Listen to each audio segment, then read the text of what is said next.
평범한 사람들의 비범한 삶의 이야기 팟캐스트 을들의 당나귀 귀 시즌3.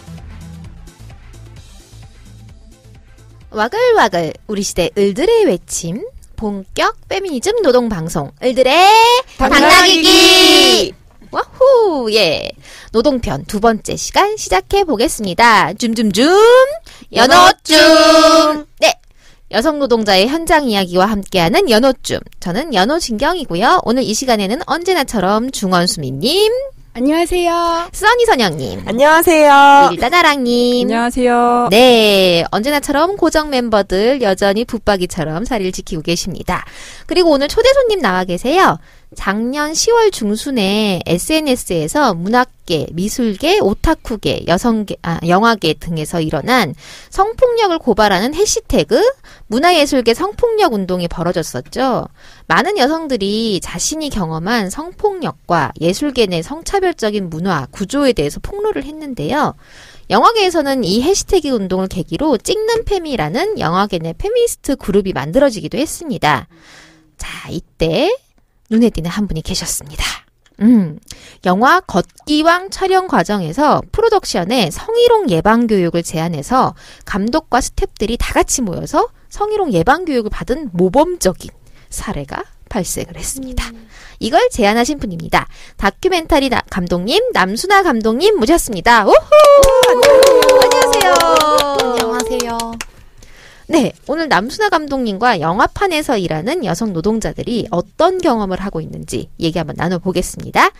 먼저 제가 감독님 작품을 찾아보니까 2015년에 아빠가 죽으면 나는 어떡하지? 라는 제목의 굉장히 특이해요, 제목이. 예, 요런 작품을 내놓으셨더라고요. 어떤 작품인지 궁금해요. 네. 아빠가, 제가 적어왔는데요. 네네네.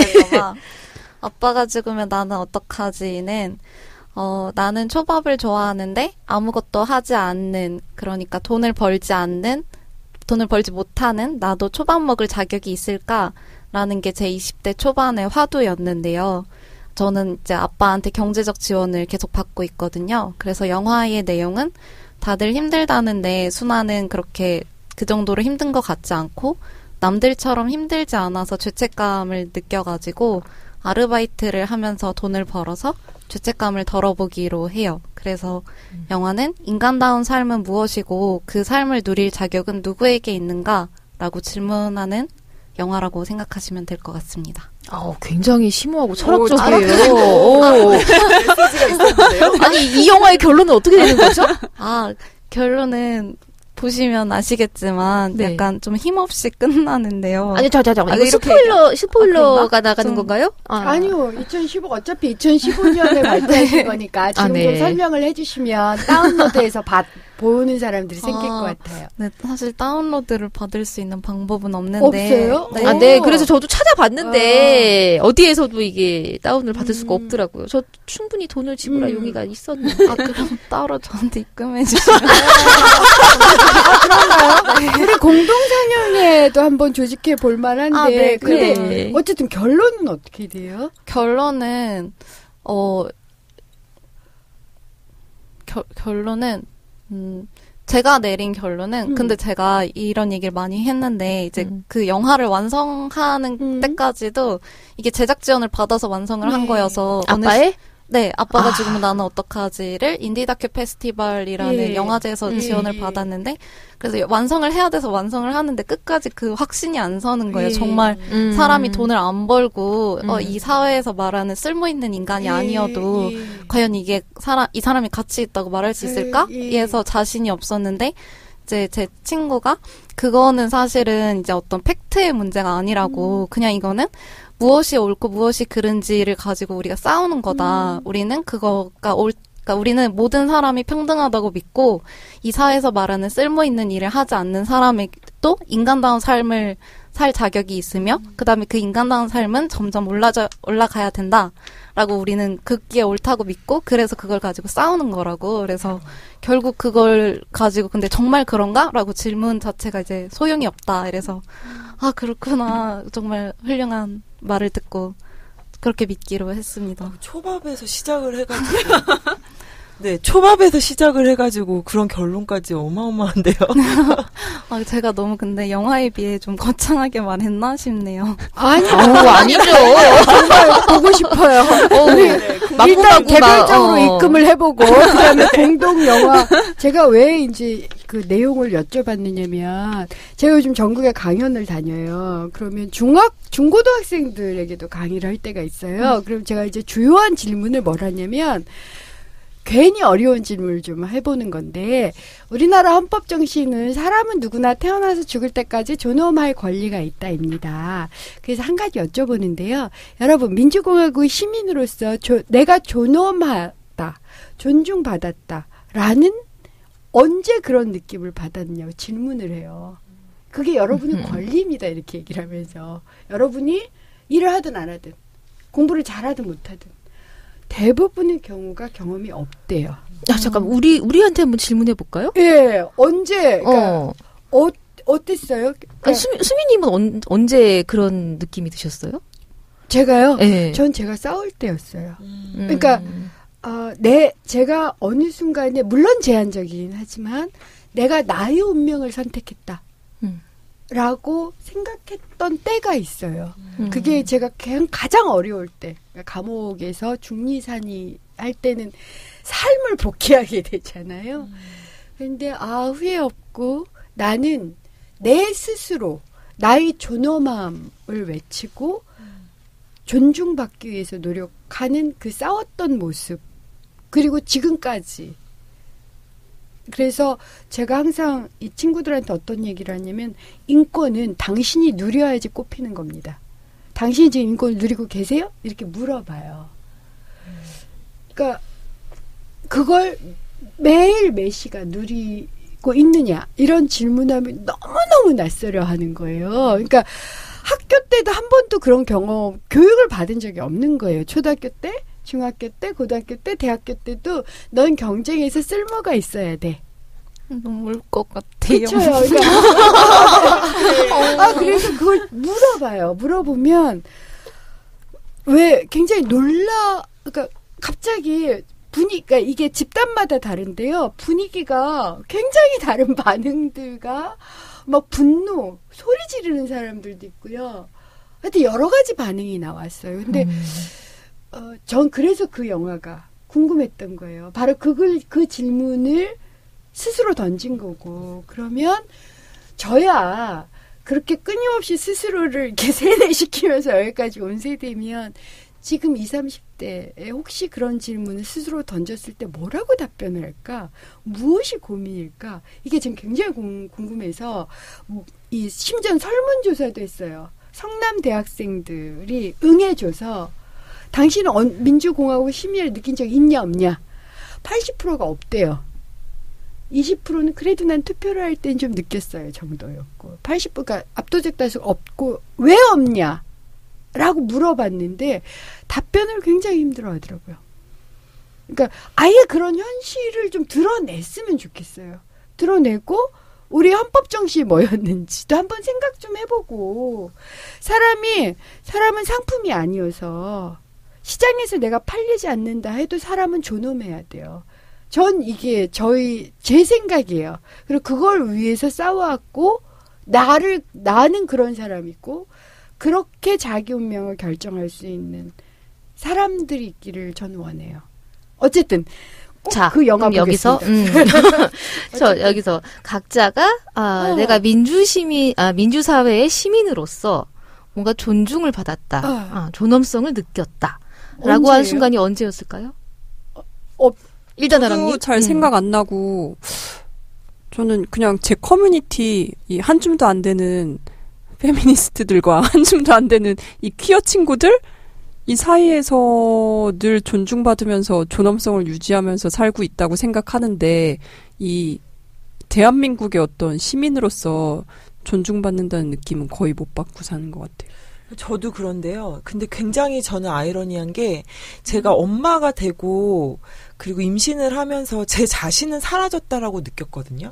그러니까 선영의 정체성은 없는데 근데 이 대한민국의 민주 시민까지는 모르겠고 시민임을 확인받은 게 임신 그 보조금 있잖아요. 50만 원.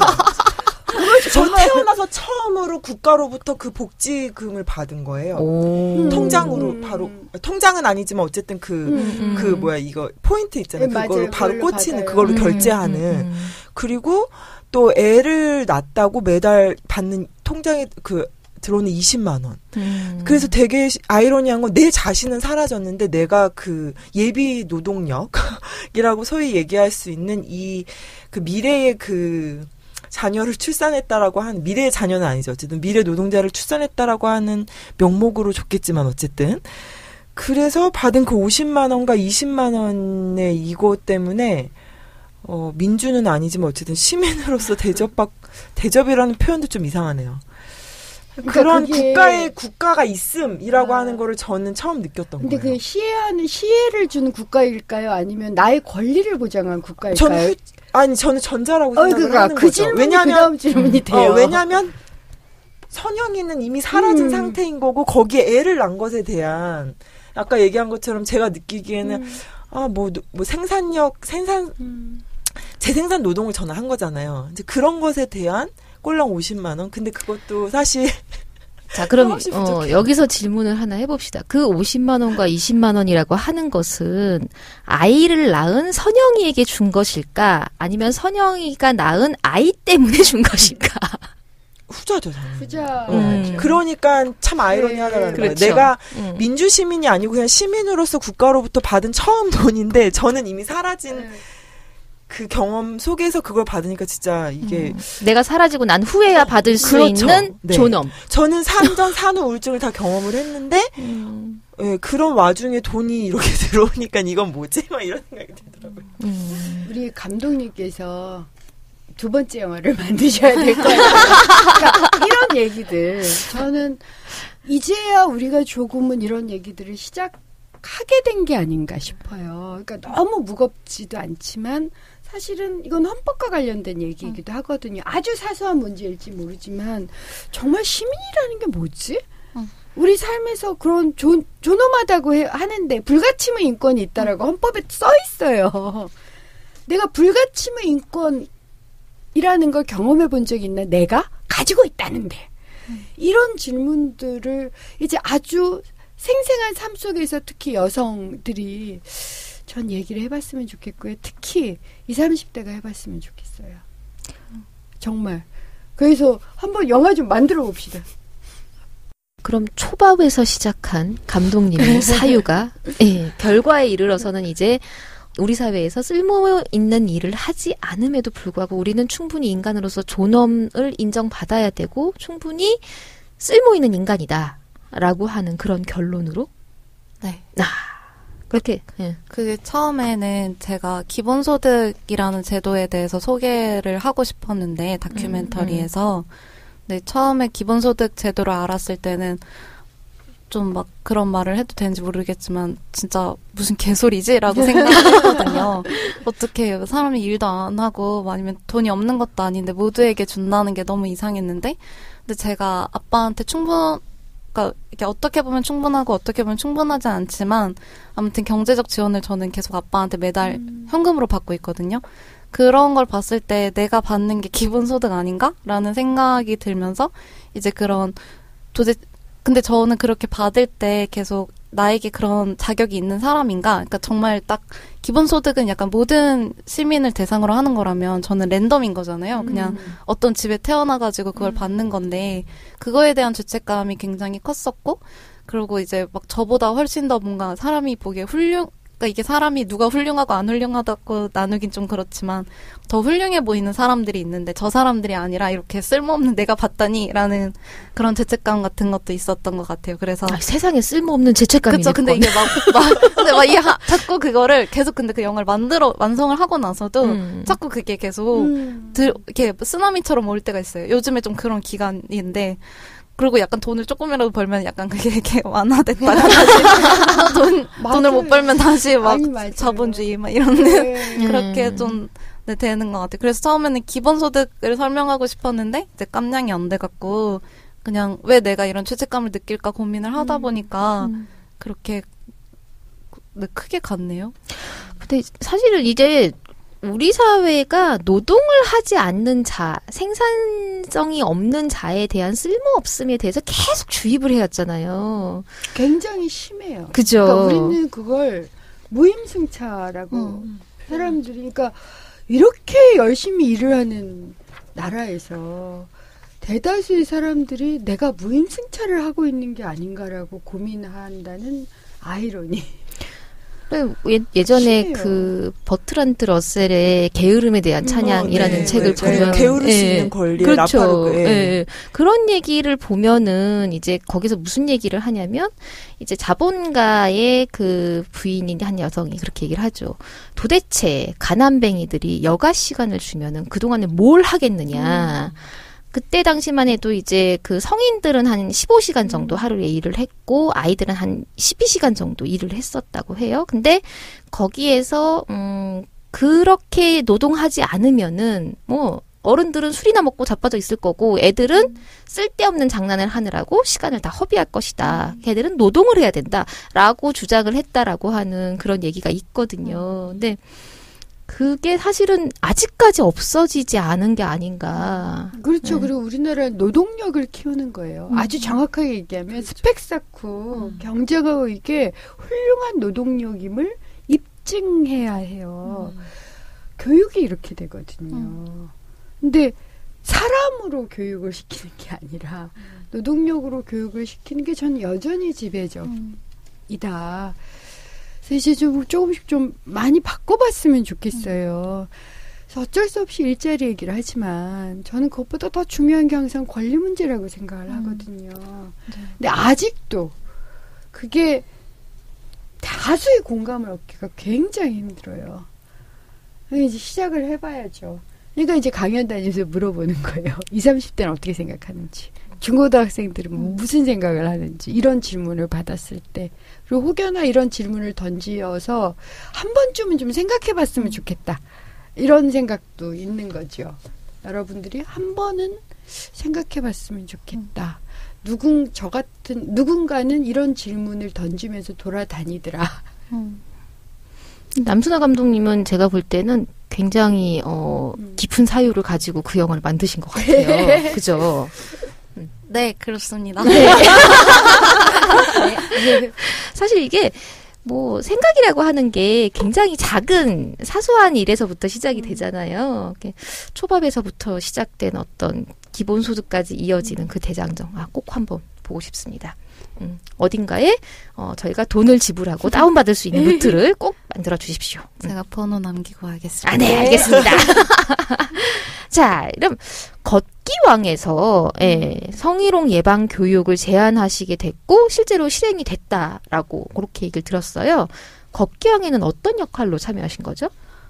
저는 시나리오 작업할 때부터 이제 백승아 감독이랑 같이 시나리오 작가로 참여했고 그다음에 현장에서는 스크립터라는 역할인데 이제 계속 간단하게 말하면 현장에서 일어나거나 아니면 감독이 말하는 모든 것을 적어서 이제 후반 작업까지 이제 전달을 하는 역할입니다. 그 감독님이랑 그럼 굉장히 호흡이 잘 맞아야 되는 그런 작업이겠네요. 뭐 시나리오도 같이 쓰고 뭐 이렇게 네, 잘 맞았던 것 같아요. 그러면 이제 걷기왕 제작 당시에 이제 성희롱 예방 교육을 제안을 하시게 됐다라고 말씀하셨는데 그 감독님이 직접 제안하신 거예요? 네. 오, 이게 배경이나 계기가 뭐였어요, 그러면? 이제 저도 그 전에 이제 친구들이 뭐 현장에서 이제 꼭 그런 성적인 것뿐만 아니라 어떤 위계 관계에서 뭐 폭언을 듣는다던가 그런 제가 겪은 것도 있었고 이제 들은 것도 많았는데 이제 그쯤에 그러니까 이 걷기왕에 들어가기 좀 바로 전에 이제 친구 하나가 이제 현장에서 이제 강한 폭언을 계속 내내 들었던 거예요.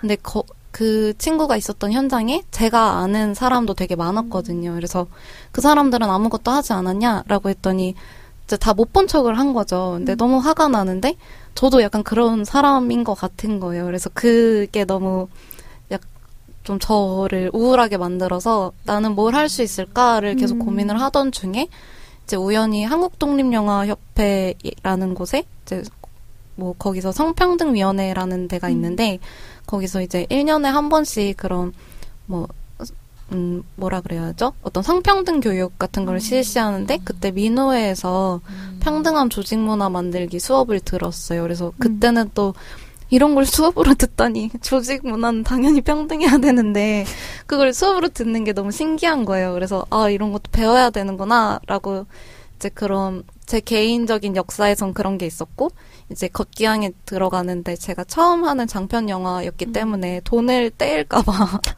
그 노조 홈페이지를 열심히 서치하던 중에 그런 이제 모든 현장에서는 성희롱 예방 교육을 실시해야 된다라는 걸 보고 이것도 되게 중요한 것 같은데 이래서 이제 노조의 그런 이렇게 적은 예산의 영화도 그러냐라고 했더니 모든 영화가 그렇다라고 해서 이제 감독과 다른 헤드 스태프들에게 얘기를 해가지고 실시를 하게 됐어요. 근데 이게 그 기사가 나온 거를 이렇게 보게 되면은 우리나라에서 거의 최초로 이게 직장인 성희롱 예방 교육을 영화 현장에서 했다라고 하는 얘기를 제가 봤어요. 근데 그 전에는 실시한 데가 아무 데도 없었나요? 그렇진 않고 있는데 이게 법이 2007년에 통과가 됐대요. 근데 이걸 모르는 분들도 정말 많았어요. 2007년에 그냥 무슨 법인데? 직장 내 성희롱 맞아요. 예방에 관한 법률은 그 전에도 있었는데. 그런가요? 예. 근데 아니면은 2007년부터 영화도 그게 인정이 돼가지고 4대 보험이랑 그런 뭐 성희롱 일반 그런 사업장처럼 해야 된다. 그러니까 2007년에 그런 이제 뭐 노사 협의를 해가지고 통과가 됐는데 그때 이제 몇몇 현장에서 실시를 했는데 그때는 어떤 뭐 좀 높은 스태프들 몇 명만 이런 식으로 뭐 강사를 초청하는 게 아니라 뭐 영상을 시청을 한다던가 아니면 그 뒤로도 이제 그런 홍보물 같은 거를 비치한다던가 이런 식이었는데 이렇게 어떤 스태프들한테 고지를 하고 강사를 모셔와서 수업을 한 거는 이제 처음인 거예요. 근데 네, 너무 웃겼어요. 10년이나 됐는데 그렇게 없다니. 다 불법을 저지르고 계셨던 거죠. 그렇죠. 사실은. 이걸 안 하면 300만 원 벌금 내야 그렇죠. 된다고. 근데 처음에 제안했을 때 합시다 이렇게 되진 않았을 거 아니에요. 그렇게 하셨어요. 그래서 저는 너무 웃겼던 게 그럼 누구한테 제안을 하는 거예요? 그런 거는? 저는 일단 그 감독님이랑 제일 친하니까 감독님한테 말을 했고 감독님을 되게 압박했어요.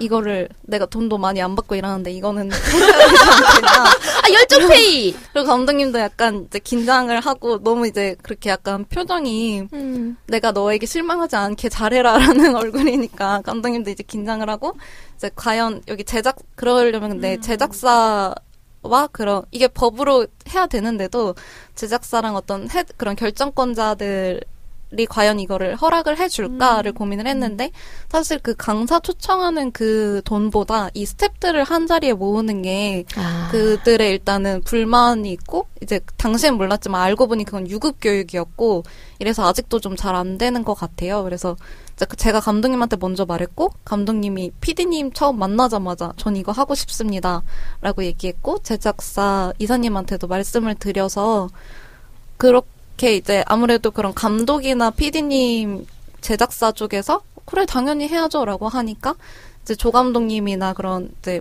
PD님 말고 그런 현장 관리를 해주시는 이제 라인 PD님이라고 또 계신데 그분도 되게 이제 많이 도와주시고 스케줄 조정이나 이제 연락하는데 그러셨던 것 같아요. 근데 PD님이 너무 흔쾌하게 그거 당연히 해야 된다고 안 하면 300만 원이라고. 알고 있었는데 안 해왔던 거죠. 그래서 저는 그분이 되게 여러 번 하신 줄 알았어요. 근데 자기도 한 번도 안 해보신 것 같고 너무 이상해갖고 그래서 그냥 그때는 되게 뭐지 사람들이 잘 모르네 그냥 이러고 말았는데 나중에 저도 기사 나오고 나서 다 안 하는구나 이러고 그때 알았죠. 그러면 그 걷기왕 현장에서 성희롱 예방 교육 하고 난 다음에 사람들 반응은 어땠어요? 실제로 뭐 영화 찍을 때 조심하는 분위기나 뭐 이런 인식의 변화 같은 게 있었나요? 잘 모르겠어요. 저 그냥 제가 체감상 느끼기에는 달라진 게 있는지 모르겠고 그때 제가 이제 다시 그 기억을 좀 제 기억에 의존해서 돌아봤는데 그 성희롱 예방 교육 그 현장에서는 스태프가 총 44명이었어요. 그 44명 중에 18명의 스태프랑 그 제작사 이사님 1명이 들었고, 그 이제 들은 사람의 여성 남성 비율이 한 1대2 정도? 남성이 많았어요? 네, 남성 스태프가 더 많아서 그랬던 것 같아요. 맞나? 6명의 여자와 12명의 남자가 들었다는 거죠? 들었을 때. 네, 맞습니다. 그래서 이렇게 들었는데 아무래도 이제 전체 스태프가 들은 것도 아니고 그게 2시간밖에 안 되고 그때는 이제 민우회에서는 또 이제 보통 기업에 많이 강의를 가셨던 것 같아요. 이제 영화계의 그런 구조는 또 잘 모르시니까 먼 얘기. 네, 조금 약간 우리랑 이렇게 그런 조금 아쉽다라는 생각 같은 게 들었고, 근데 딱히 현장에서 크게 사람들이 그랬던 것 같진 않아요. 저희도 이제 직장 내 성희롱 예방 교육을 많이 가요. 많이 가는데 가다 보면은 이게 동네마다 특징이 있어요. 동네마다 특징이 있어가지고 그 동네에 맞게 또 교환을 새로 만들어야 되거든요. 그러니까 근데 뭐 영화판 같은 경우는 그 전에 누가 해본 적도 없고 부른 적도 없다라고 말씀을 하시니까 뭐 그런 게 만들어져 있을 리 만무하고 사실은 뭐 그런 작업들도 이제 진행이 돼야 된다라고. 맞아요. 그래서 저 아는 분이 따로 이제 다른 곳에서 그 영화제에서 이제 초청을 해서 성희롱 예방 교육을 들었는데 그 분도 민우회에서 오셨는데 이제 민우회에도 계속 그런 문의가 들어오고 이래서 그런지 이제 좀 그런 영화계에 맞게 강의를 해주셨고 그 다음에 그런 민우회랑 뭐 영화진흥위원회는 이제 국가 그쪽인데 그쪽에서 같이 해서 그런 영화계 내 성폭력 예방 교육을 할 강사 양성 교육을 이제 할 거라고 저 거기 가서 들어요. 이게 그 성희롱 예방 교육 강사는 교육 과정이 있거든요. 그거 교육 과정 이수하고 나면은 성희롱 예방 교육을 할 수가 있는데 그럼 감독님 그 과정을 들으시는 거예요, 지금? 네, 근데 약간 영화계에만 한정해서 하는 거인 것 같아요. 그래서 이제 신청을 하면 강사가 파견이 되는 것 같은데, 근데 얼마나 아직 진짜 처음이고 이래서. 영업을 하셔야죠. 저도 약간. 시작하고 처음이니까, 뭐 한 5년, 10년 뒤면은 거기서 아주. 그래, 저도 약간 그래서 저희 진로에 대해서. 감독에서 강사. 감독에서 강사로. 다양한 재능을 갖고 계시니까. 나중에 이거 관련된 다큐도 하나 만드시면 진짜 재밌을 것 같아요. 네. 네. 자, 2편, 기획 나왔습니다. 자, 근데 영화판이 보면은 굉장히 또 남성 중심적 있잖아요. 이게 또 그럴 거라는 추측이 엄청 가능한 게 여성 감독이 남성 감독에 비해서 현저하게 좀 적죠. 또 영화 감독 지망생 중에는 여성들도 좀 많은 비중을 차지를 하고 있기는 한데 실제로 이제 입봉을 하시고 그다음에 자기 작업을 하시는 분들이 많지는 않죠. 특히 상업 영화에서. 예. 여러분들 혹시 생각나시는 여성 감독들 있으세요? 네, 저는 최근에 본 그 미싱 이현희 감독인데요. 네, 정말 매력적인 영화고 이제 그 아이가 있어서 더 그렇게 제가 느꼈을지도 모르겠지만 이 아이를 잃어버리는 것에 대해서 이 엄마가 쫓아가는 영화잖아요. 찾으러 가는. 그래서 중간에 한 번도 딴 생각을 안 하고 굉장히 집중을 하면서 봤어요. 네, 막 감정이입도 하고 이러면서요. 마지막 네, 너무 슬퍼요. 네, 그렇죠. 근데 그 여성 감독의 어떤 그 약간 되게 섬세하고 예, 그리고 이 감정선을 저의 감정선하고 쫓아가는 그런 것들이 있지 않았을까, 여성 감독이어서 이런 생각이 들더라고요. 근데 저도 미싱 되게 재밌게 봤는데 어떻게 들릴지 모르겠지만 저는 여성 감독에 대한 평가에 대해서 많이 생각을 하는데 그 여성 감독이 계속 있기 위해서 가져가야 되는 그 중요한 게 그런 뭐 작업 환경이나 뭐 이제 여러 가지가 있지만 그 평론도 되게 중요하다고 생각하고 여성 감독을 평가할 때 너무나 쉽게 섬세하다라는 수식어가 붙는 거에 대해서 이제 제가 아는 감독님도 나는 진짜 열심히 준비를 해서 연출을 했는데 내가 열심히 한 거는 사람들 눈에 보이지 않고 나는 그냥 여자라서 섬세한 감정 막 소소한 섬세한 길가에 핀 꽃 같은 막 이런 식의 그걸 너무 익숙하게 들어버리는 것 같다라는 얘기를 해서 근데 분명히 어떤 영화는 섬세한 거가 있는데 그게 그리고 여성 감독만이 보는 어떤 다른 시선도 있다고 생각하는데 우리 오늘 이 자리에서 한번 얘기를 해볼 때 그 표현 수식어에 대해 한번 같이 생각을 해보면 좋을 것 같아요. 네, 그 영화를 볼 때 그 어떤 영화 기법이든 혹은 스토리든 그 짜임새 구성, 그 전문성, 그러니까 여성을 빼고 일단 네네. 그 영화 감독으로서 평가를 했었어야 되는데 이제 저는 이제 일단 처음에는 그게 여자 감독이라고는 생각은 못 하고 영화를 봤고요. 근데 이제 그거에 제가 약간 몰입을 하면서 이제 그 감독이 누구지 이렇게 찾아보게 되고 그러면서 아 여성이었구나. 그러면서 제가 약간 더 감정이입을 할 수 있었지 않았나 이런 생각이 들었는데 섬세하다는 표현은 다른 언어로 바뀌어야 되긴 하겠네요. 그러니까 지금 네. 감독님 말씀하신 네, 것처럼 맞아요. 그냥 여성의 어떤 전문성이라든가 그런 부분들을 다 섬세함이라고 하는 말 한마디로 퉁쳐버리는 그런 문화가 분명히 있는 건 맞아요. 맞는데 저는 이제 그 미싱 같은 경우는 제가 그 얘기를 들었어요. 그 주인공이 그러니까 하이힐을 벗는 장면에서 그 하이힐을 벗을 때 여성이 그 하이힐을 벗음으로 해가지고 얼마나 이게 해방감이 느껴지는지 그 부분에서 촬영 감독이 아무리 얘기를 해도 이걸 이해를 못하더라고 얘기를 하더라고요. 그래서 그 섬세함이라고 하는 부분이 어떻게 보면 그러니까 다른 말로 표현이 되면은 더 좋을 것 같다는 생각이 들기는 하는데 어떤 여성의 어떤 감성과의 어떤 공감, 교류 뭐 요런 얘기들도 조금 해석으로 될 수 있지 않을까 뭐 그런 생각도 조금 해보기는 합니다. 네. 저는 이게 꽤 오래된 작품 2012년인가요? 화차. 네. 정말 감독님. 예. 저 그 영화 보고 나가지고 펜션을 잘 못 가겠어. 무서워서요? 아니 여기서 무슨 일이 벌어졌을지 누가 아냐고요. 정말 놀라웠어요. 그 부채 문제였잖아요. 네. 부채에 짓눌려서 결국은 포기를 하게 되는. 그래서 이런 결국 사회적 약자의 문제인데 그걸 개인의 책임을 떠안고 자살을 하게 되는. 그리고 그걸 또 쫓는 게 약혼자잖아요. 네. 제가 알기로는 그 일본 소설인데. 네. 일본 미야베 소설에서는 미유키. 네. 미미여사. 네. 일본 소설은 약간 달랐던 걸로 제가 기억을 하는데. 그래서 참 놀랍다. 저런 파워가 있구나. 그래서 전 기억에 남는. 변영주 감독님이 발레 수업인가요?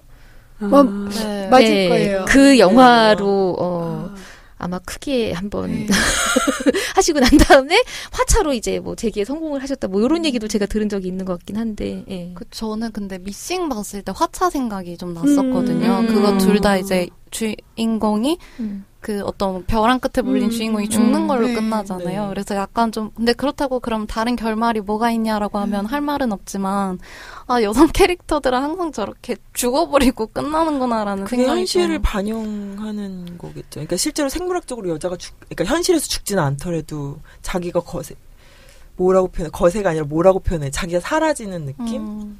근데요, 그게 나는 그러니까 요즘 외국에서 여성 히어로, 영웅들을 만들어내는 특히 할리우드에서 생각해보세요. 헝거게임도 그렇고요. 이제 다이버전트 시리즈도 그렇고 다 여성이 주인공이고 전장을 주도해요. 심지어는 원더우먼까지. 근데 한국에서는 남성 히어로도 좀 드물긴 하지만 여성이 승리 주인공으로 나오는 경우 네. 기억나는 거 있어요? 없어요. 뭐 저는 아직 차이나타운에서 또 그건 그러니까 아니잖아요. 그게 승리라고 하는 거를 갖다가 뭘로 볼 거냐라고 하는 문제긴 차이나타운은 한데 오직 뭐 쓸모 있는 자만이 살아남는 그렇죠. 공간이잖아요. 아니, 농담이에요. 어쨌든 그래서 이게 한국의 상황도 아닌가 하는 생각도 들어요. 그러니까요. 그러니까 아직도 약자, 특히 여성인 약자가 시민으로서 살아남기 힘든 존재 조건에서 발버둥 치는 모습들을 참 많이 그리게 되고 그래서 저는 언젠가는 여성 승리하는 여성 주인공을 정말 이렇게 심장이 톡톡톡톡 뜰 정도로 그려내는 여성 감독을 기대해요. 아주 당당하게. 남순아 감독님? 감독님, 네, 2편 기대하겠습니다. 네. 아니 한번 도전을 해보는. 우리 을들의 당나귀기 문화편이라고 해도 손색이 없을 것 같은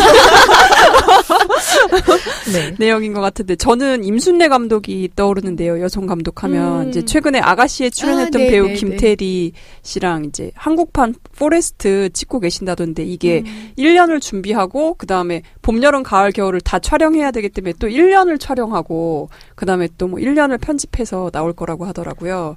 그래서 일본판 포레스트도 되게 개인적으로 좋았어가지고 너무너무 기대하고 있습니다. 저는 이 대본 받고서 포레스트가 뭐지라고 찾아봤어요. 저는 절대 보지 않는 장르의 영화거든요. 약간 공포 영화 같은데. 네? 공포 영화 아니에요? 리틀 포레스트. 어머 죄송해요. 리틀 포레스트예요. 리틀 포레스트. 리틀 포레스트. 아니. 포레스트는 그래. 어떤 영화지요? 포레스트는 그 숲에서 사라진 쌍둥이 동생을 찾으러 일본의 숲으로 들어가는데 그게 엄청난 잘 만들어진 공포입니다. 뭐 이런 댓글들이 뚝뚝뚝 달려있더라고요. 그렇군요. 네, 리틀 포레스트가 그게 그 여성이 혼자 살면서 농사 짓고, 계속 농사 짓고 밥 해 먹고 그런 영화죠. 되게 혼자서 재밌게 봤던. 그래요. 아가씨라는 작품은 여성 감독이 만들지는 않았어요. 참 문제작이긴 했죠. 그러고 보니. 아가씨에 대해서는 또 할 말들이 많죠. 그러니까 그냥 넘어갑시다. 네. 아가씨는 정말 논쟁적인 영화이기도 하잖아요. 사실 저는 어릴 때 꿈이 영화 감독이었어요. 와, 진짜요? 그래가지고 심지어 연극영화과 시험을 봤어요. 3번을 봤어요, 제가. 한예종이 그때 당시에 영화과가 없을 때였거든요. 그래서 연극 연출과 지원을 했었고, 그 다음에 한양대하고 동국대 연출 지원을 했다가 다 떨어지고 나서, 저희 아버지와 타협을 해가지고, 비겁한 인생을 살은 거죠. 네. 그래서 이 대본 쓰시는 거 보면, 아니요. 끼와 관심이 있지 않으셨어요? 아니고요. 그런 건 아니고요. 네, 여기서 이런 셀프 칭찬 좋습니다. 네. 근데 어쨌든 이제 제가 알기로는 이제 카트의 부지영 감독님 계시고 그다음에 비밀은 없다 이경미 감독님. 네. 그리고 좀 오래된 영화긴 합니다만은 미술관 옆 동물원 지브로의 이정현 감독님도 계셨죠. 근데 그러고 나셔가지고. 드물어요. 그러니까 없어요 별로. 근데 이게 감독 말고도 스텝도 남성이 훨씬 많지 않나요? 어때요 감독님? 그 왜 영화 엔딩 크레딧 올라갈 때 보면 여성들은 소품이나 분장 이런 쪽으로 주로 담당하고 촬영 조명 세트 이런 건 죄다 남성들이 하는 것 같은데 어떤가요 실제로? 촬영 조명은 확실히 남성들이 거의 대부분이고요. 저도 현장에서 여성 스태프를 본 적은 거의 없고, 그다음 그런 이제 촬영장에 갔을 때 우연히 이제 사람들 불특정 영화인들을 만나잖아요. 그럴 때 촬영 조명팀의 여성분들은 거의 못 만났고, 뭐 말씀하신 것처럼 분장이나 의상팀 혹은 뭐 미술 소품팀에는 그래도 좀 계시는 편인 것 같고, 약간 그렇게 좀 어떤 젠더화되어 있다고 생각하는데 연출 쪽에서도 이제 감독 말고 연출 팀이 있는데 예를 들어 제가 했었던 스크립터 같은 경우는 뭘 쓰잖아요. 그러면은 여자의 일처럼 느껴지나 봐요.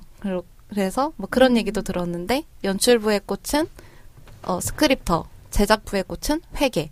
그러니까 회계도 이제 제작팀하고 뭐 차 운전하고 이랬을 때 뭐 남자가 하거나 뭐 또 짐을 옮기고 이러니까 남자가 좋아라는 식의 인식을 갖고 계신 분도 많고, 근데 회계는 앉아서 책상에서 이제 정리를 하고 영수증을 이렇게 하니까 그거는 이제 여자가 잘할 거다라고 생각하시는 분들이 아직 좀 계신 것 같아요. 거기서 꽃이 의미하는 게 그냥 단순히 여자인 거예요? 네, 여자예요.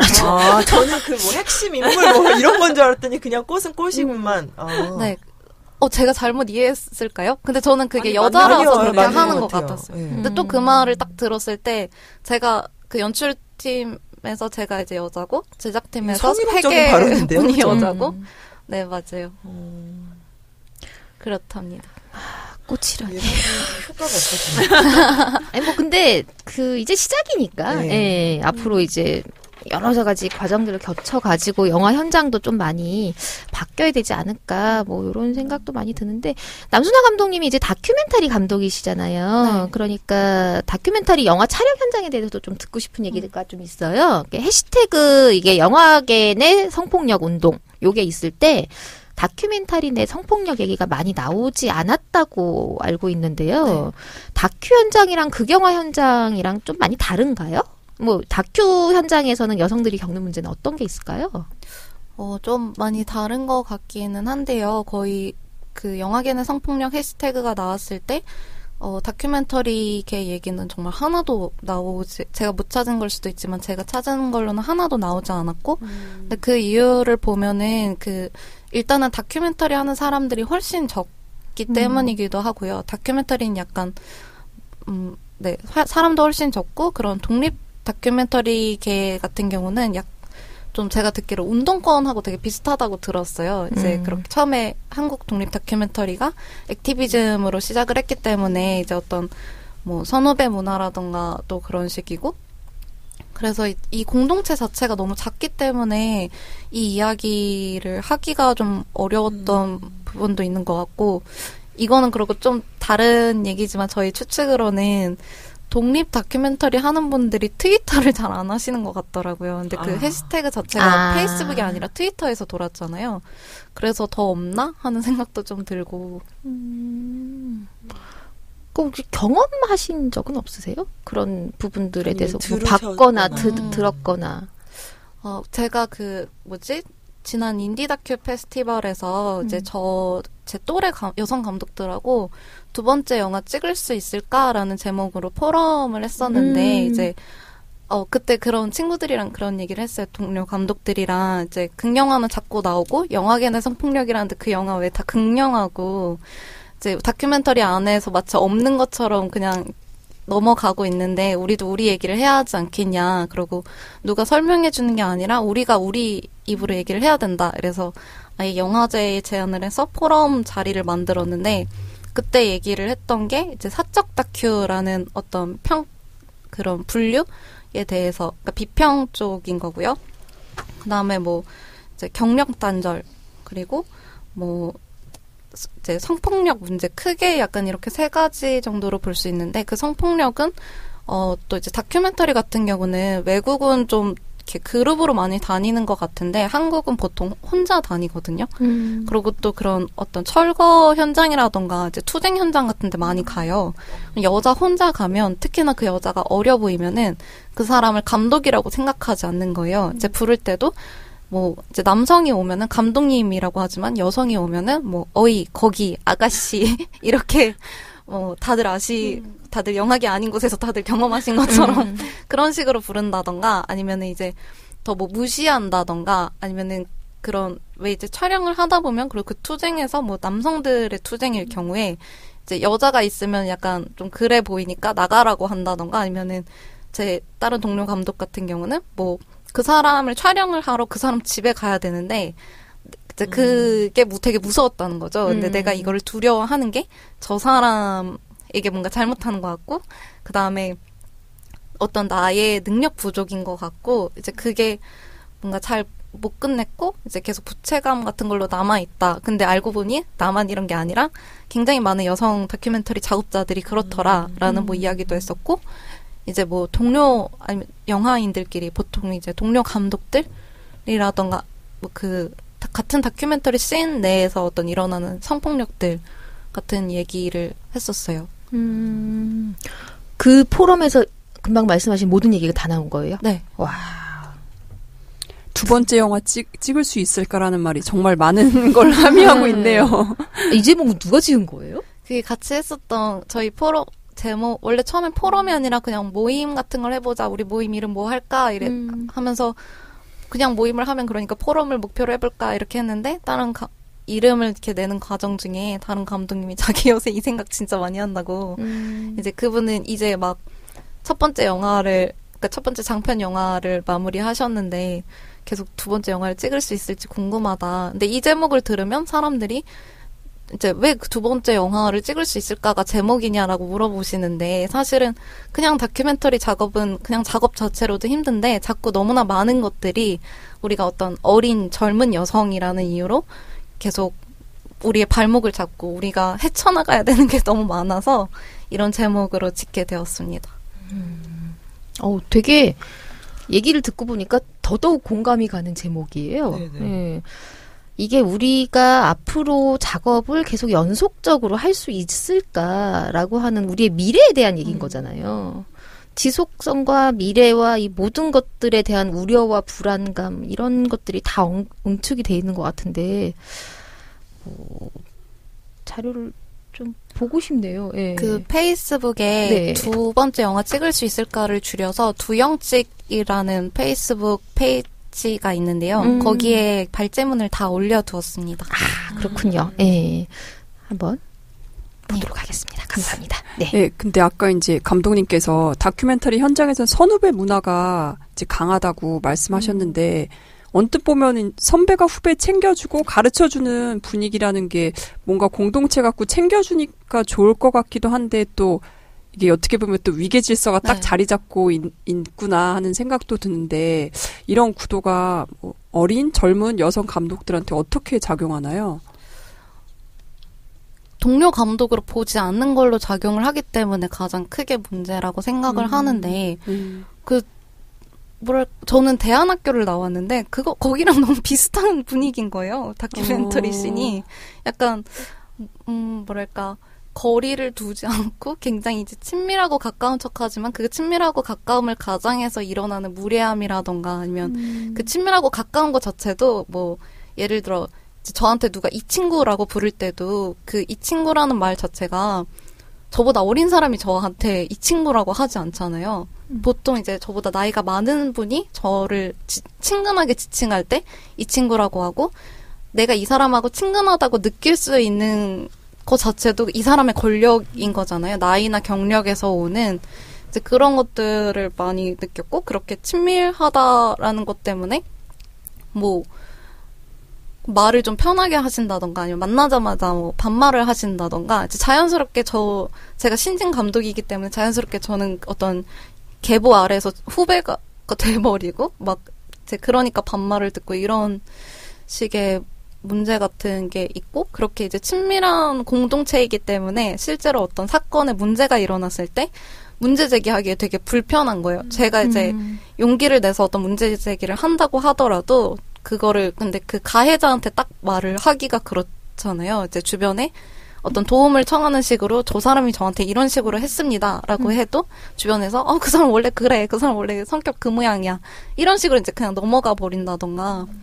그리고 실제로 더 이제 뭐 심한 일을 가지고 문제 제기를 한다고 하더라도 그 되게 어색해지잖아요. 그 공동체가. 그럼 해결을 해야 되고. 근데 꼭 그렇게 가해자들은 이상하게 그 공동체에서 굉장히 활발하고 중요한 역할을 맡는 사람들인 거예요. 약간 그 사람이 그럴 리가 없어. 아니면은 뭐 그래 우리끼리 그럴 수도 있지. 이런 식으로 뭐 넘어간다던가. 그래서 그 공동체의 친밀함이 굉장히 가부장적이라고 생각을 했어요. 그러니까 제가 저 얘기를 들으면서 저는 조금 다른데 어쨌든 거기는 이제 공동체 같고 내부자가 되는 거죠. 내부자 내에서는 이질적인 요소를 그러니까 뭔가에 소속이 되는 거고 그 소속원 내에서는 같아야지.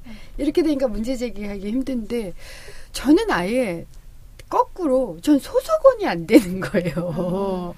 그러니까 지금까지 살아오면서 항상 저는 그러니까 부적응자? 튄다? 이런 얘기를 굉장히 많이 들어요. 그러니까 줄을 못 선다?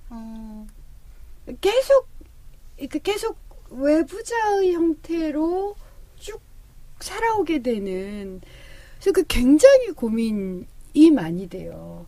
그래서 요즘에는 이게 우리나라에서 여성적인 특성인가 이런 좀 고민도 좀 해보고요. 왜냐하면 어쨌든 이게 후배, 선후배로 챙겨주고 이런 문화에 잘 소속이 되지 않는 방식으로 제가 살아온 면이 있거든요. 그러니까 여성들은 그래서 이제 감독님 얘기를 들으니까 여성들은 소속원이 돼도 라인에 안 껴주죠. 네, 이게 안 되는 거고 또 소속원이 안 돼서 그 완전 외부자가 되는 거고. 튄다는 얘기를 듣고 그래서 아니 제가 예를 들어서 굉장히 튀고 좀 성질이 그렇다라는 걸 제가 뭐 100번 1000번 양보해서 인정을 하면 그럼 저와 비슷한 이제 남자 사람이 있잖아요. 그러면 그 남자 사람들은 어떨까 이렇게 보면 혁신적이다. 그런 사람도 있어야지 라든가 맞아요. 그러니까 다른 평가를 받는 거예요. 근데 이제 저 같은 경우는 근데 그게 현실이야. 그럼 어떻게 하면 좋을까?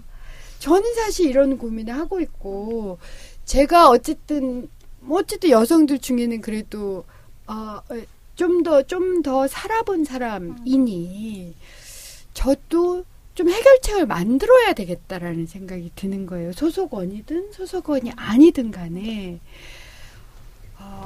튄다 혹은 이질적이다 혹은 무례하게 너 애야 뭐 이런 평가 말고 다른 평가를 좀 만들어 그 길을 좀 함께 만들어 봐야 되겠구나. 요즘은 전 그런 고민 참 많이 해요. 얘기를 듣다 보니 같은 고민인 거죠. 같은 고민인 거예요. 저 너무 말씀에 공감하고 저도 그게 제 최근의 화두인데 어떻게 해야 살아남을까 해서 계속 그렇게 말씀하신 것처럼 뭔가 그 원래의 기존의 기준에 맞추면은 나는 계속 이상하고 예민한 애가 돼버리고 어떤 내 작품에 대해서도 여성 감독이기 때문에 그것도 근데 되게 왜 그런 게 이상하잖아요. 그러니까 대놓고 뭐라 하면은 괜찮은데 이게 약간 긴가민가 마치 외국 나갔을 때 이거 인종차별인가 아닌가 헷갈리는 그런 것처럼 내가 지금 여성이라서 이런 평가를 받은 건가 아니면 내가 못했는데 이런 건가? 정말 헷갈려요. 네, 막 계속 그런 헷갈림을 받고. 국회에서도 그렇다니까요.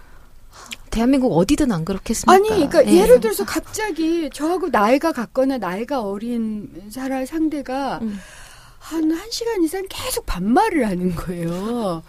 아니, 실제로 운영위원, 그러니까 회의에서 그런 일이 벌어졌어요. 이 새누리당이었는데. 그러더니 그분이 갑자기 속기록까지 이러는 거예요. 회의가 잠시 정회가 돼서. 그래서 나는 어떻게 생각하면 그분이 자기가 계속 반말을 했기 때문에 이걸 지우려고 하나 보다. 그게 아니에요.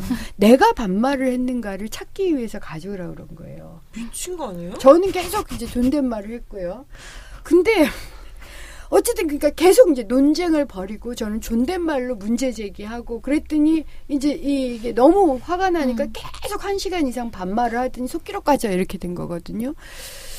그 반말했으면 그거 꼬투리 잡으려고요? 자기는 시간 내내 반말해놓고? 조중동 종편에 낼라 그랬겠죠. 근데 알고 보니까 우리 수미님이 나이가 더 많아. 그건 거예요? 아니요. 나이는 같다는 게 서로 알아요. 근데 왜요?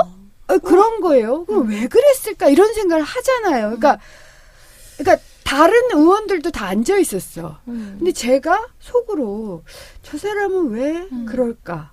이게 나한테 여성이라서 그랬나? 그러니까 단지 내 입장과 다르다만이 아니라 여성이라서 그랬나? 그러니까 이제 지켜보게 되는 거예요. 전 100% 그럴 거라고 생각합니다. 네. 그런데 그 얘기를 하기가 그러니까 그러면 보통의 경우는 저 의원은 원래 저래 이렇게 얘기를 하는데 사실은 아니에요. 제가 계속 지켜봤더니 저에게 유독 그랬던 거예요. 그럼 그것에 반응을 보이면 제가 민감한 사람이 되는 거예요. 예민하고 까칠한 사람이 돼버리죠. 그 참 고민이 많았어요. 그러니까 어쨌든 그런 고민을 해가면서 앞으로는 다른 태도를 보이겠다. 그때는 정말 당황하기도 했고 전 납득이 안 갔는데 이 상황을 같이 겪었던 누구도 제가 굉장히 이런 문제에 당하겠다는 게 이해가 안 되는 거예요. 그냥 서로 논쟁을 격렬하게 한 것일 뿐이야. 근데 저는 다르게 기억하고 있단 말이에요. 이 상황을. 그래서 앞으로는 그 당시는 이제 제가 초선 의원이기도 하고 굉장히 당황스러워. 앞으로는 이걸 공개해야 되겠구나. 공개해서 내가 잘못 판단했을 수도 있고 아닐 수도 있지만 내가 그래서 욕을 먹는 한이 있다 하더라도 공개하고 기록을 남기고 누적시키고 그러면서 사람들한테 물어보고 저는 이제는 우리가 이런 과정을 겪어야 되겠구나. 이 문제는 내가 좀 민감하고 까탈스럽게 보일까 봐 참아야지. 이건 아닌 것 같아요. 이게 문제가 뭐냐면 아무도 문제 제기를 하지 않았던 거예요. 아무도 문제 제기하지 않았고 그게 자연스럽게 몸속에 딱 달라붙어 있었는데 그거를 갖다가 그건 문제야라고 얘기를 하는 순간 그 사람은 예민하고 까칠하고 불편한 사람이 돼버리는 거죠. 그런데 그렇지 않다는 거죠. 우리는 정확하게 문제를 파악을 하고 있고 느끼고 있고 알고 있는 거고 그런데 상대방은 그것을 문제라고 전혀 인식을 못하고 있는 상황인 거죠.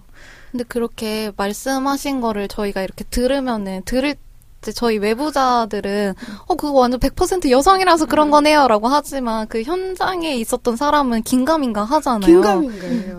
그래서 저는 되게 중요하게 나랑 비슷한 사람들을 찾아서 뭉쳐야 한다고 생각을 하는데 이제 왜 좀 그렇게 되지 않나요? 어떤 내가 이런 일을 겪었어. 이게 내가 예민한 거야? 근데 누구한테 확인받고 싶잖아요. 내가 예민하지 않다고.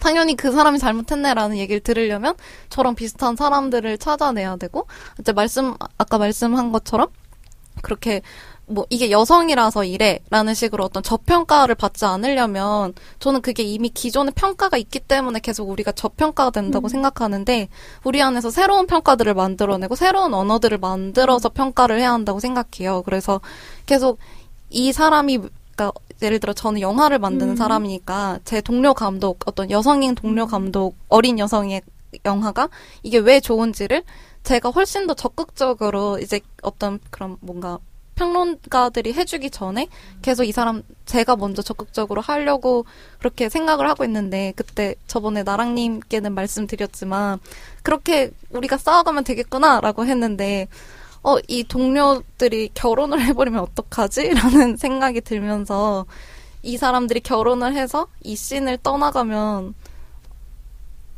제 말이 이해가 가시나요? 당연히 안 갑니다. 가는데 결혼을 또 이어질 수 있고요. 네, 네. 이어질 거예요. 그리고 더 그 경험들을 가지고 다큐를 만들거나 다른 식으로 이게 확장되고 넓어질 수 있을 거라고 전 믿어 의심치 않아요. 이 경험들이 축적이 되면은 훨씬 더 파워업이 될 거예요. 네. 근데 좀 기다리셔야 돼요. 결혼 초기에는 정신이 없어 시간이 정말 없고요. 근데 저는 그래도 여전히 이제 저도 이렇게 같이 좀 해봐야 되겠구나라는 생각이 드는 게 정치 영역에서 페미닌하다는 게 약점으로 느껴져요. 아직도. 그러니까 이게 제가 아직도 못 풀고 있어요. 그러니까 페미닌하다. 제가 페미닌하시지 않으시네. 근데 잠깐만 페미닌하다는 게 뭔 의미예요? 그러니까 예를 들어서 그러니까 민감하다. 아까 섬세하다, 예민하다, 뭐 그냥 예민하고 까칠하다. 하여튼 그런 것들 있어요. 그런 어떤 특정한 문제에 대해서는 반응이 다를 수밖에 없잖아요. 그래서 사실은 여성과 관련한 이슈를 회피하고 싶을 때가 굉장히 많아요. 눈 감으시면 안 됩니다. 우리 중원 수님님. 아니 왜냐하면 실제로 그러니까 내가 이제 여성 관련한 이슈 이건 저는 모든 여성 정치인이 겪지 않을까 싶어요. 이런 얘기를 별로 안 해봤는데 제가 그런 유혹을 느낄 때가 있으니까 여성 관련한 이슈의 문제 제기를 할 때 너는 그게 여성이기 때문이야. 여성이기 때문에 정당하게 그걸 얘기를 한다는 거예요. 근데 이게 반복이 되잖아요. 그럼 이게 제한이 된다고요. 너 맨날 그런 얘기만 그렇죠. 해? 그러니까 낙인이 찍힌다고요? 전체적으로 낙인이 찍힌다고보다는 아예 제외될 수도 있어요. 그러니까 근데. 보편적인 리더십이기보다는 여성 리더십이라는 형식으로 제한되는 면이 있어요. 늘 여성들이 그런 평가를 받죠. 그렇죠. 늘 이게 그러고 정치에서도 살죠. 그래요. 그러니까 이거 정치는 훨씬 더 폐쇄적인 세상의 조직이죠. 절반이 여성인데. 그래서 그러니까 저는 여성과 노동이라는 게 다 그래요. 전 노동 전문가라는 게 굉장히 힘든 경우가 있어요. 지금은 그래도 비정규나 이런 문제가 약간 보편적인 문제가 됐잖아요. 저 처음에 정치에 들어갈 때만 해도 노동 전문가라는 게 낙인이 될 수 있다는 얘기를 굉장히 많이 들었고 사실 그 고민했어요. 여기 또 여성도 그래. 그러면 여성과 노동의 문제를 다루는 사람은 이 보편적인 리더십을 갖기보다는 어떤 특정한 아주 스페셜한 그냥 전문가인 거예요. 정치인이 아니라. 이걸 어떻게 넘어설까를 전 지금도 고민하거든요. 그러니까 내가 전문성을 가지고 있지만 보편적인 리더십을 가지는 정치인이야 라고 어떻게 할 수 있을까? 요즘은 그러니까 여러 가지 시도를 해봐요. 그러니까 좀 더 보편적인 인권 문제를 다뤄보기도 하고. 그런데 어쨌든 이런 고민들을 좀 같이 해봐야 되지 않을까. 그래야지 여성이나 사회제약자나 비정규 문제나 노동 이런 것들을 다루는 사람들이 보편적 리더십을 갖는 사회. 이게 인권 감수성이 있는 사회고요. 성차별이 덜한 사회예요. 근데 아직 그러지 못한 거지. 어쨌든 좀 같이 해봤으면 좋겠어요. 정말 감독님이랑 여기 계신 모든 분들과 눈 감지 말고. 원래 그 여성이라고 하는 존재 자체는 마이너가 맞아요. 진짜 우리 사회에서. 그러고 난 다음에 거기다 노동이 들어가면은 플러스 마이너가 되는 거죠. 이게 저희 단체도 보면은 이게 항상 활동하는데 보면은 여성 단체 가서 얘기를 하면은 아니 노동이 뭐 이런 얘기를 들을 때가 있고 노동 단체 가서 여성 얘기하면은 또 저런다 이런 얘기 들어요.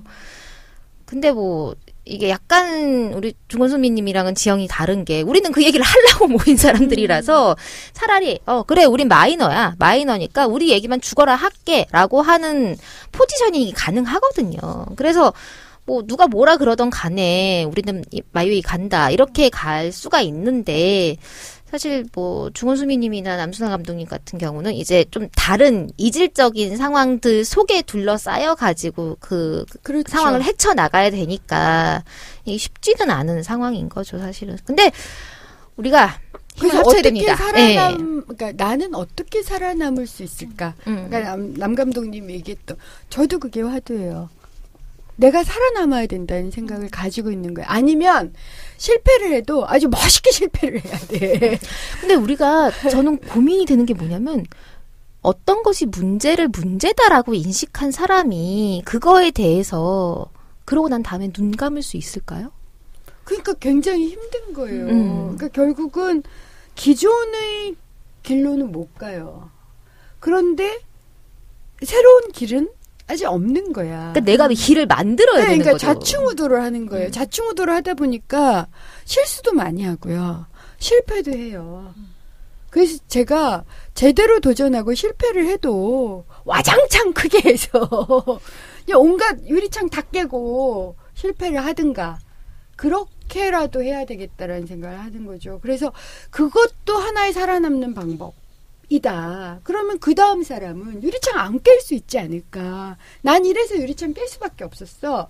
그럼 그 다음 사람은 우리는 안 깨도 된다. 하여튼 이런 기록들을 좀 남겨봐야 되겠다. 하여튼 저는 요즘 어떻게 하면 내가 살아남을 수 있을까라는 생각을 굉장히 자주 해요. 우리에겐 포크레인이 필요합니다. 근데 그 포크레인이 어찌 보면은 서로가 서로에게 나의 포크레인이 되어 주어야만 이게 가능할 것 같아요. 네. 자, 네, 뭐 다큐멘터리 그 씬에서 어떻게 살아남아서 이 젊은 여성 감독들이 두 번째 영화를 찍을 수 있을까? 그 포럼에서 되게 많은 얘기가 다뤄진 것 같은데 이제 말씀 들어보니까 서로 고충 나누면서 또 힘도 많이 받으셨을 것 같아요. 그런 모임이 있다는 것 자체가 어떠셨어요, 감독님? 그러니까 서로 인사는 하고 지냈지만 저도 약간 그렇게 사람들하고 친하게 지내는 타입은 아니어서 그래서 이제 그런 뭔가 동료라는 것을 느꼈을 때 왜 그런 있잖아요. 속에서 뭔가 인파워링 막 그렇게 되는 것도 있었고 그리고 그 생각을 되게 많이 했는데 이거는 그분들은 모를 수도 있어요. 근데 약간 이게 같이 하다 보면 또 또래고 또래면 약간 어떤 단계별로는 좀 비슷해지잖아요. 아직까지는. 그랬을 때 그 묘한 경쟁 심리 같은 게 있어요. 근데 뭔가 이렇게 누가 뭐 했다 그러면은 축하하는데 속에서 약간 순수하지 않은 그런 마음이 들고. 근데 이제 솔직하시네요. 그래서 그 친구들은 듣지 않기를. 아무튼 그래서 아니 소문 내주셔야 되는 거 나왔다고. 아 편집할까요 이거? 근데 그런 마음이 있었는데 이제 최근에는 그거는 좀 별개라는 생각이 들었어요. 그냥 내가 잘하는 거 나는 당연히 잘하는 거고 잘해야 되고 그러니까 왜 말이 좀 횡설수설하지만 그런 생각을 했었거든요. 나랑 비슷한 어떤 정도 스펙의 남성이라면 이제 이런 평가를 받지 않고 그는 더 쉬울 텐데 왜 나는 여성이라서 이런 평가를 받아야 돼? 그건 당연히 화가 나고 분노해야 하는 일이지만 그것 때문에 현실을 계속 욕하고 있을 수는 없잖아요. 그래도 뭔가 계속 치고 나가야 되니까 일단 그냥 살아남는 게 먼저 중요하고 거기서 이 사람들하고 경쟁할 생각이 아니라 그냥 나는 나대로 되게 열심히 하고 동료 집단은 또 같이 가야 된다라는 생각을 했어요. 따로 똑같이 이렇게 네. 가면은 될 것 같아요. 그러니까 건강한 경쟁 심리도 필요할 것 같고, 그 다음에 어떤 그 같은 사안에 대해서는 같은 목소리를 내는 그런 연대 의식 같은 것들도 중요할 것 같고. 잘 정리해 주셔서 감사합니다. 그래서 어쨌든 이렇게 영합한 페미니스트들이 연대를 하고 꾸준하게 목소리를 내면 이제 가부장적인 문화도 이게 조금씩 바뀌어갈 거라고 믿어보고요. 예. 네. 근데 이게 영화판뿐만이 아니라 다른 예술계에도 영향을 미칠 수 있다고 보는데요. 제가 지난 4월에 이제 어떤 연극을 취재를 하러 갔어요. 가해자 탐구 부록 사과문 작성 가이드라는 연극이었는데 이게 문화예술계 내 이제 성폭력에 대해서 고발하는 그런 연극이었는데 남산예술센터에서 상영이 됐는데 그때 만난 그 남산예술센터 PD님이 그 남산예술센터 주도로 2017년에 거기서 공연을 하는 팀의 배우나 스태프들은 분기별로 다 성폭력 예방 교육을 받고 있다. 아예 그 극단이랑 계약을 할 때 그걸 의무 규정으로 넣었다고 하더라고요. 이런 게 이제 우리 남 감독님이 영화계에서 먼저 테이프를 끄는 게 영향을 미치지 않았을까 생각을 했습니다. 당연하죠. 네. 네. 누군가가 처음 문을 열고 나면은 그 뒤로는 분명히 많은 사람들이 따라 지나갈 수가 있게 되는 거겠죠. 예. 저는 그 1시간 동안 감독님 말씀 들으면서 이유가 너무나 궁금해지고 다음 영화도 궁금해지고 그러네요. 네, 기대가 아주 큽니다. 혹시 차기작 준비하고 계신 거 있으세요? 이것저것 손은 대고 있는데 잘 안 되고 있습니다. 이렇게 말을 하면 좀 그렇죠? 아니요. 아니요, 그대로 나갈 거예요. 좀 그렇죠? 다시 말을 하면 최근에는 그 백승하 감독이랑 같이 공동 연출을 해보면 어떨까? 곽기왕 감독님? 네네. 그 곽기왕 백승하 감독이랑 다큐멘터리를 공동 연출해보는 걸 생각하고 있는데 제목은 페미용사 순아의 대모험인데요. 주연까지. 수미의 순아의 대모험. 이제 어떤 그 대충의 시놉시스는 이제 이런 거 다 말해도 되나? 안 될 것 같아요. 어떡하지? 거기까지만 네.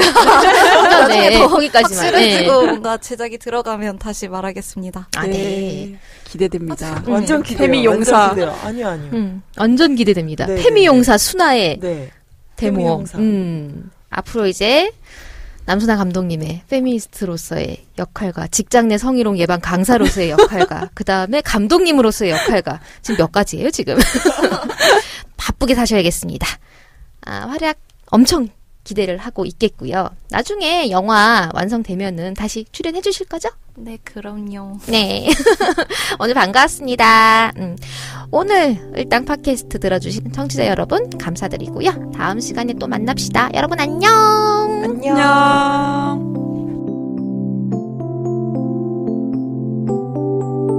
팟캐스트 을들의 당나귀 귀 시즌3는 2017 서울특별시 성평등기금 후원 사업으로 한국여성노동자회에서 제작합니다.